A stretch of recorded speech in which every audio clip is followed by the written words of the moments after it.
Good morning. I am live. Oh, it's a sunny day and an exciting day, and I'm going to make this short, but it's so deep I couldn't skip this morning, even though I'm really busy.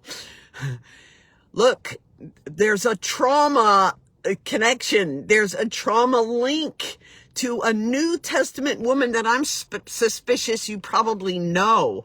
But in case you don't, you can find out more about her over in the book of Luke in the New Testament. Yes, she's a New Testament friend of mine. And in chapter 11, over at verse 38. And this is why she's a friend of mine, because, oh boy, can I relate to her. See if it also, if you also feel close. There was a big party coming to her house. She had opened her house to this group of people. She knew the most important person, but a number of other people in the group, and it was really a lot. And so they were coming to her home. You know how that is, right? You have to be the hostess. You want to be the hostess, but oh my word, there's so much to do. The house needs to be in good order, and I have to have just the right food. And oh, this is a very important person, a VIP. I better have an extensive menu with everything prepared just right, cooked, cut, served, beautiful plates. I mean, everything. And everything had to, and just at the right time. You know how that is. You don't want to put the spinach in to lightly saute it when nothing else is ready yet, because it'll be too long. I mean, seriously, the hostess role just sometimes drives me crazy, right? There's so much to do. And in this account, this friend of mine, Luke chapter 11, starting at verse 38, she got caught doing all the work by herself. Hi, Casey. I'm so glad you're here. I'm just overwhelmed. I've been concentrating on this Luke 11, chapter 11, verses 38, turn my Bible upside down, 38 to 42. Maybe you know her. Her name is Martha, everybody, but I'm making the point that we can relate to her. She opened her home. I'm sure she invited them. She was a hostess and had a nice group of friends. So this was not a new thing for her. She did this often. And so, of course, up on the list went, get the house clean. Make sure that all the dishes are ready, the physical dishes, whatever silverware there might be, napkins, tablecloths, all the things had to be ready. And then the food. This is a very important group of people.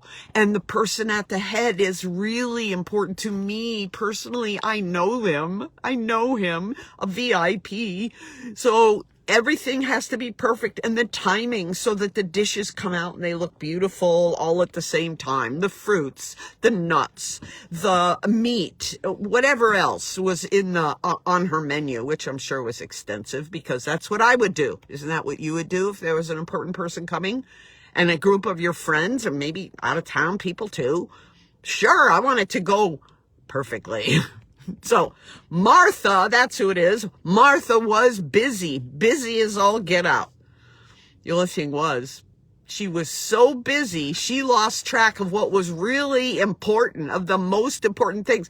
She got so wrapped up in all the doing that she forgot about the being.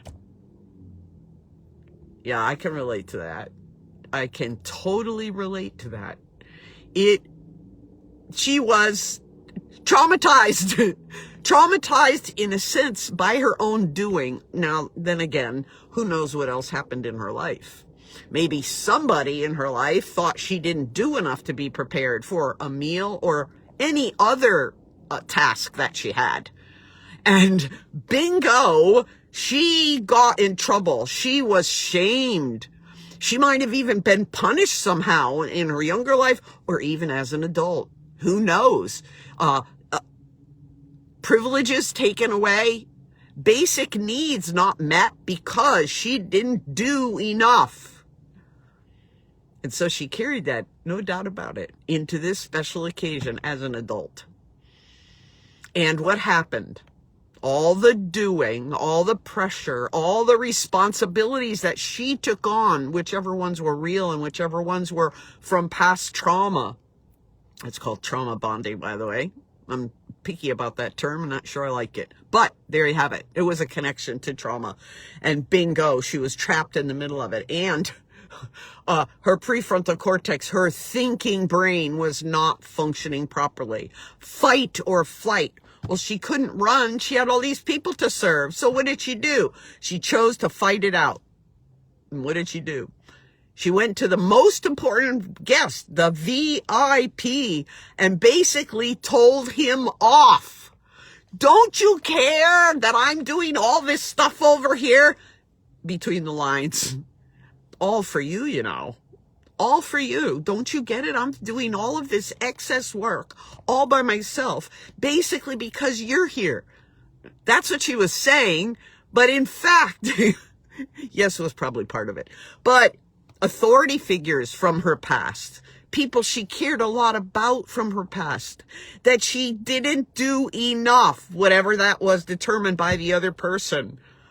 Trauma. She was carrying all this trauma into this dynamic of this meal. It ended better than it sounds like, that she was telling off the VIP person. But you know what? I'm not going to share that with you right now because I have to go. Honestly, I'm making a very special African dish. It's called bobote. I was going to make it yesterday. I realized I'm missing some ingredients. I thawed the meat, so I have to make it today. And I have my course, my happy birthday special that I was doing coming up at 11 o'clock. And again at 6 o'clock. So I have to go. I have to sort of act a little bit like Martha. And I have to get my groceries and head home to meet my deadline at 11 o'clock this morning. So I will share the rest of this with you tomorrow about how this very out of control trauma action response, fight or flight. She didn't flee. She took on the battle and went right at the VIP. She did. Go look it up. Luke 11, 38 to 42. 5 short verses. There's so much to see. Okay, I'll share the rest of it tomorrow. Hope you have a blessed day. Thanks for sticking around, Casey. Share this with friends. I just realized my birthday information was going everywhere. Hundreds of people, great quotes, lots of things I could reply to, all the happy birthday wishes. But people aren't seeing these things. Please share. Share as widely as you can. Thank you so much. Bye-bye.